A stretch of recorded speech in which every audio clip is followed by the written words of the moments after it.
Bom, olá, sejam bem-vindos ao Espaço Cosplatismo, um espaço de trocas de ideias e reflexões. Eu chamo Josemar Caboclo e hoje, para a nossa breve reflexão ou palestra, vou trazer-vos um tema que rondará em torno daquilo que eu chamo de motor central, aquilo que eu chamo da arma para a transformação da natureza e da nossa vida cotidiana neste globo, neste núcleo plasmático que se chama Terra, que é a vontade como poder transformador. Bom, Platão começa sempre muito reiterativo quando aborda uma questão ou traz uma reflexão ou conceitua algo. E eu vou tentar esgrimir ao máximo as palavras para que haja uma compreensão sobre a nossa reflexão de hoje. Tem-se dito que a vontade é uma das premissas da constituição e da construção do ser humano em transformar sua natureza, assim como sua vida cotidiana. Bom, mas tenho que aclarar-vos que a vontade também pressupõe um desejo, e um desejo pressupõe uma falta. Por exemplo, mas existe, porém, aqueles desejos que são tipificados como desejos frustrados. Por exemplo, se eu vos disser que eu tenho desejo de ter os glúteos apetitosos da Ana Paula dos Santos, da Nautina Dias ou da Amber Rose, estarei aqui em presença de um desejo frustrado. Por quê? Porque não será um desejo realizado. Logo, o desejo está associado à horizontalidade da matéria. Ok? Eu vou chegar mais adiante para vos explicar o que é isto, a horizontalidade da matéria. Bom, o desejo também, por outro lado, pressupõe uma falta. Se eu vos disser que eu tenho o desejo de comprar um carro, é porque eu tenho falta e necessidade deste bem. E o desejo é um dado da natureza finita, o que significa que o desejo morre. No exemplo que eu trouxe atrás sobre a compra de um bem ou de um carro, quando eu ter o bem que eu desejava, o meu desejo por este bem cessa. O desejo pela compra do carro cessará. E nascerá então outros desejos, que serão desejos de proteção, desejo de conduzir este carro, assim por diante. Bom, muito embora o desejo esteja associado à horizontalidade da matéria, a vontade está associada ao plano da espiritualidade. E também vos trarei exemplos, não exemplos em termos concretos ou imagéticos, mas teórico, para vos dar uma clareza nesta reflexão. Bom, mas existe um elemento, se não dois, que associada à vontade, ela dá um conatos, dá uma potência. Aquilo que Baruch de Spinoza chama de potência de agir. E este elemento, esse Excalibur, chama-se força. Mas tem existido ao longo dos tempos uma grande confusão na interpretação desta palavra, deste substantivo força, com esforço. Aquilo que eu chamo de o cúmulo da decadência das palavras. Ok? O esforço é uma limitação da nossa força. É para aquelas pessoas que vêm se arrastando para fazer as coisas. Imaginem vocês que alguém venha para uma palestra ou vá para uma palestra e passados 5, 10 minutos a pessoa já está exausta. Ai, mas que hora é que essa palestra vai acabar? Ai, eu tenho compromissos. Então esta pessoa, ela faz esforço, ela se esforça. Mas vale também dizer que vale o esforçado, porque há pessoas nessa natureza, nesse núcleo plasmático que se chama Terra, que tem mente, corpo, energia, e lhes falta uma coisa. Lhes falta esse Excalibur, esse motor central, que é a vontade para transformar as coisas. Ok? E falando do esforço, vamos recuar, mesmo cá dentro da nossa sociedade, vamos recorrer ou recuar há uns anitos atrás e vamos ver que imperava sobre as lides políticas uma massificação ou uma ideia de massificação da preguiça. Portanto, o esforço tem essa relação de conduzir as pessoas à preguiça. Ok? E qual era o ditame que se trazia à tona? Nós ouvíamos dizer que, graças ao esforço do camarada presidente, graças ao esforço do executivo. Bom, vamos, por palavras cambutas, esgrimir isso e esmiuçar que Angola é um país virgem, um país jovem, que as suas forças ou que os seus recursos humanos não foram explorados na sua totalidade e completamente.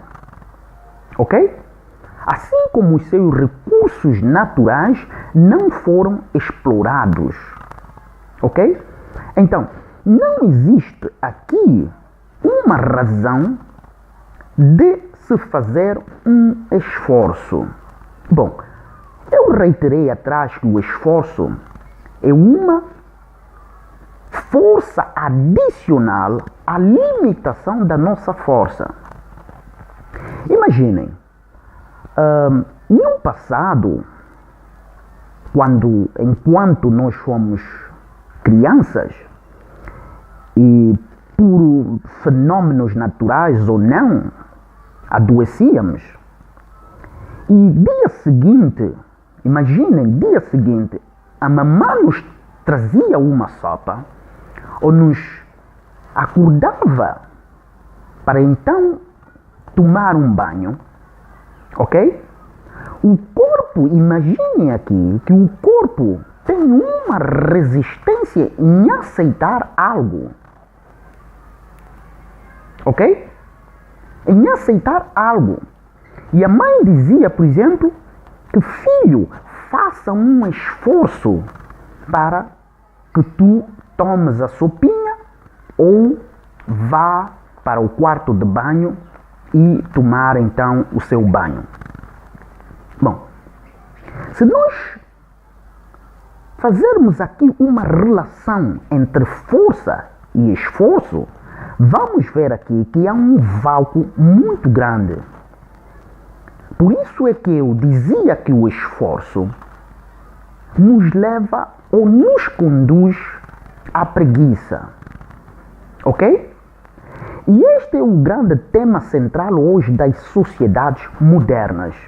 As sociedades modernas hoje são versadas na lei do comodismo, na lei do menor esforço.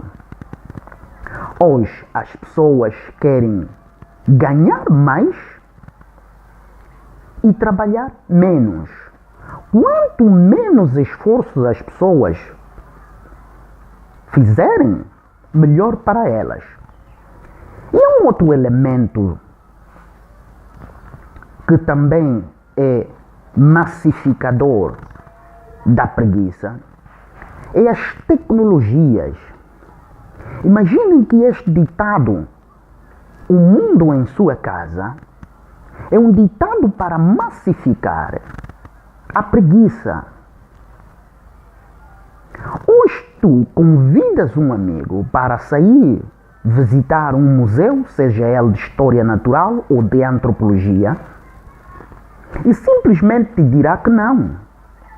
Está a passar um bom filme, haverá um bom jogo, e ele não sai de casa. Ok? Bom, as tecnologias também jogam uma puta parte naquilo que é a massificação da preguiça. Ok? E um exemplo do esforço que eu falava, daqui da lei da massificação da preguiça que a nossa sociedade, que os nossos líderes diziam, era uma falta de vontade, uma falta de força de vontade em transformar os grandes programas de governação para a criação ou para que houvesse uma estabilidade em termos da vida social, vida econômica e não só. Ok? Mas também tenho que ocorrer e recuar. Em 1800,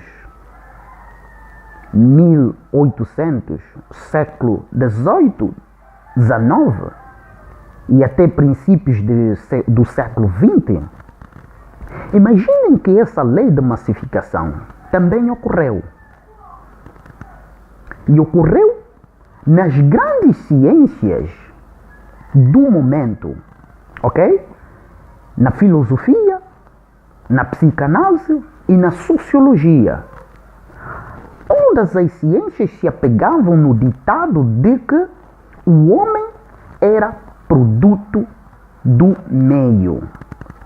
Que até em 1930, um filósofo americano desmistificou, dizendo que o homem não era produto do meio, mas sim o meio era produto do homem. O que significa dizer que não é o meio que faz o homem, mas o homem que transforma para se criar este meio. E podemos ocorrer aqui na nossa sociedade, vermos, por exemplo, as centralidades que em anos passados eram bosques, habitavam animais. Então,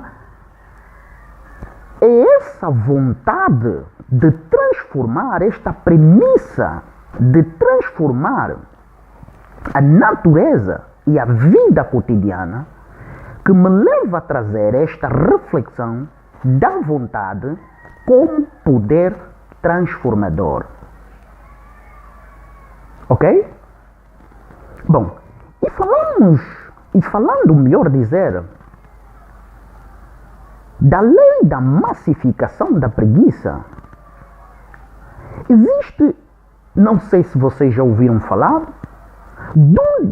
dos elementos que é considerado um dos maiores intelectuais da língua portuguesa, imaginem, da língua portuguesa, que se chamava Machado de Assis.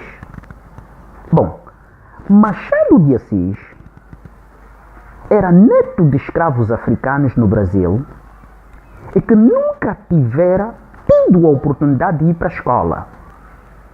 É o considerado um dos grandes autodidatas, que aos 15 anos já falava francês fluentemente, ok? E aos 16 anos escreveu a sua primeira poesia, que lhe deu lugar para trabalhar num jornal, A Gazeta, ok?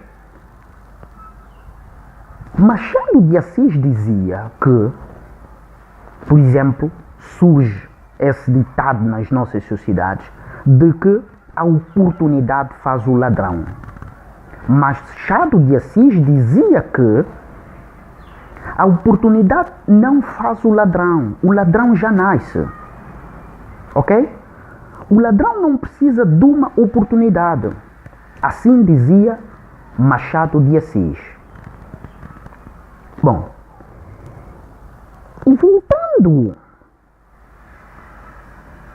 nos exemplos sobre a massificação da preguiça e do esforço,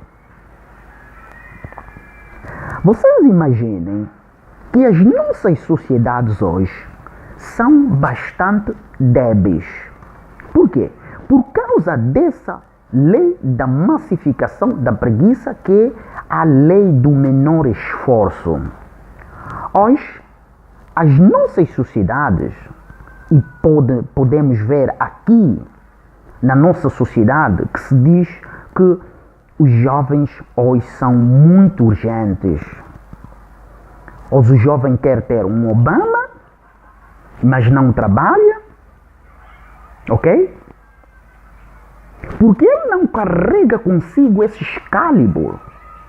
Imagine que quando tu dizes que eu tenho força de vontade, as pessoas vão associar a uma determinação, a um objetivo, ok? A uma perseverança, ou então constância, ou determinação. E eu vou vos trazer aqui um exemplo deste símbolo por excelência, que é a vontade. Vou vos falar do Excalibur. O Excalibur, portanto, é a espada que o rei Arthur usou nas suas guerras, ok? E foi retirado, portanto, do livro de um romance de Thomas Mailer, o Excalibur, ou o mito do rei Arthur, ok? E porque também há uma grande confusão em interpretar e entendermos o que é o mito. O mito não é uma inverdade. O mito não é uma falácia. Eu acredito que já expliquei na palestra passada, falei sobre o mito. O mito não é senão uma teatralização daquilo que está a acontecer no nosso interior. É como, por exemplo, o sonho, ok? É o sonho que fui ao Lubango, ok? Será que o meu sonho é um mito?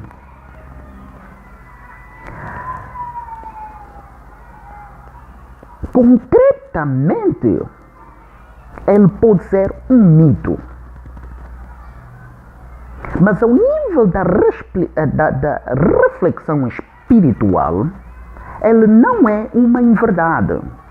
Porque eu sonhei. O sonho é sonho, ok? E não pode ser uma inverdade. Do ponto de vista da concretividade, ele torna-se um mito. Mas do ponto de vista espiritual, ou do ponto de vista da razão espiritual, o mito não é uma inverdade. O mito é uma teatralização daquilo que acontece no nosso interior. Bom, indo mais adiante, porque atrás, melhor dizer, vem gente, e eu não gostaria de ser ultrapassado, tenho a dizer-vos que no exemplo do mito do rei Arthur, esse grande motor central, que é a vontade por excelência, essa espada que fura a matéria, que atravessa a matéria, e porque disse que onde há uma vontade é um caminho, e eu vou trazer-vos um outro exemplo bonito e de esplendor para vos aclarar sobre isto. Se vocês já viram o filme O Mito do Rei Arthur, há um dado momento que a Dama do Lago entrega para o Rei Arthur uma espada, essa Excalibur, uma espada bem forjada. Bem forjada significa bem afiada, ok? Feita com espírito e não com desejo. Quando a Dama do Lago entrega a espada para o Rei Arthur, essa espada que estava mergulhada na água, e porque a água está associada à horizontalidade da matéria, e ali onde atrás eu referia-me que o desejo está associado à horizontalidade da matéria, porque a espada, quando está na água, ela só tem desejos. Mas quando essa espada é retirada da água e entregue a alguém, a um rei, a um líder, que impera sobre ele uma espiritualidade, ou impera sobre os seus instintos uma vontade e não um desejo, essa espada atravessa a matéria. Ok? Atravessa a matéria. E existe um lugar em Florença, na Itália, eu nunca tive a oportunidade de lá chegar, mas li sobre este lugar, que existe esse espaço onde existe uma pedra onde está cravada essa espada, esse Excalibur. Ok? O que significa dizer que esse é um símbolo por excelência de uma vontade? É símbolo por excelência de uma vontade. E quando associada à força, então ela dá esse conatus. Ok? Dá esse conatus. Bom, eu vou vos trazer aqui um exemplo bom e derreter sobre, portanto, esse Excalibur. Vou vos falar de um livro, A Arte da Guerra, que foi escrito por um dos grandes guerreiros chineses que se chama Sun Tzu. Bom, Sun Tzu era um escritor que escreveu este romance bonito e de esplendor e que tinha um grande significado para ela. Ok? Imaginem que Sun Tzu uma vez foi convidado pelo rei Wu, da dinastia Wu, que em 100 a.C. reinava uma das províncias, naquele tempo na China, e convidou então este escritor para melhor dizer, explicar sobre a arte da guerra. E Sun Tzu, explicando na sua conversa com o rei, explicou as diversas facetas de como se fazia a guerra, onde, portanto, o motor central para se vencer uma guerra era a ordem e a disciplina. Ok? Sun Tzu, depois de ter explicado ao rei todos esses aspectos, o rei então ordenou-lhe como general: Mas deu-lhe uma prova, e que essa prova era treinar as 180 concubinas do rei. Ok? O rei Wu tinha 180 mulheres. Imaginem. E Sun Tzu colocou as 180 mulheres num espaço que o rei tivera dado para se fazer o treinamento, ok? E o rei tinha duas mulheres que eram as mulheres preferidas do rei, ok? E essas mulheres, quando o Sun Tzu disse que daria as ordens de comando, ok? As ordens de comando. E porque tudo no mundo manifestado impera sobre uma ordem, impera sobre uma lei, sobre uma ordem, sobre uma disciplina. E eu vou explicar isso quando, portanto, chegarmos mais adiante para falarmos do poder. Por isso é que o nosso tema de hoje é a vontade como poder transformador. Não pode haver só vontade, força de vontade, se não houver poder. Ok? E recuando no exemplo desse grande escritor, Sun Tzu, o rei deu-lhe as 180 mulheres para Sun Tzu treiná-las e serem então a guarda do rei Wu. Sun Tzu usou o tambor, este elemento vibratório, para coordenar as ações ou os treinamentos militares. E Sun Tzu repetiu por 3 vezes as ordens e simplesmente as concubinas não acataram. Ok?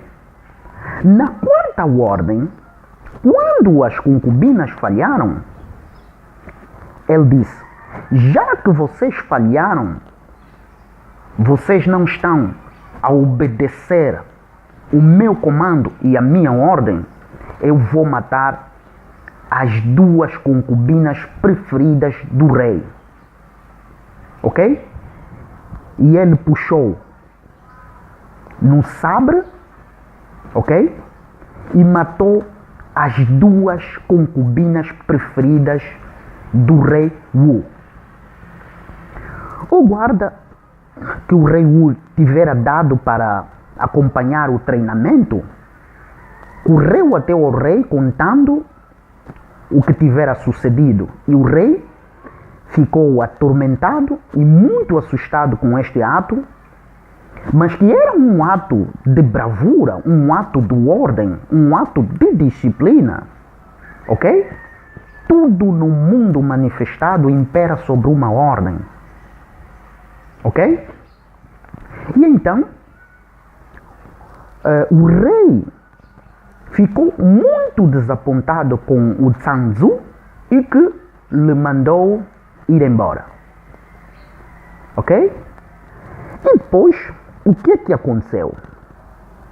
Havia então ameaças com um outro rei de guerra e que não havia uma grande organização em termos de técnica militar da parte do rei Wu. E rei Wu, sentindo essa ameaça, chamou de novo Sun Tzu para comandar a batalha. E Sun Tzu venceu essa batalha, esmagando os seus inimigos. E Sun Tzu, então, tornou-se num grande herói e num general muito poderoso. Ok? O poder só impera onde existe disciplina e onde existe ordem. Sun Tzu dizia que a doutrina impera a unidade do pensamento e o pensamento faz a doutrina ser um Excalibur. Ok? Bom, indo mais adiante sobre o nosso tema, diria que a vontade tem esse poder transformador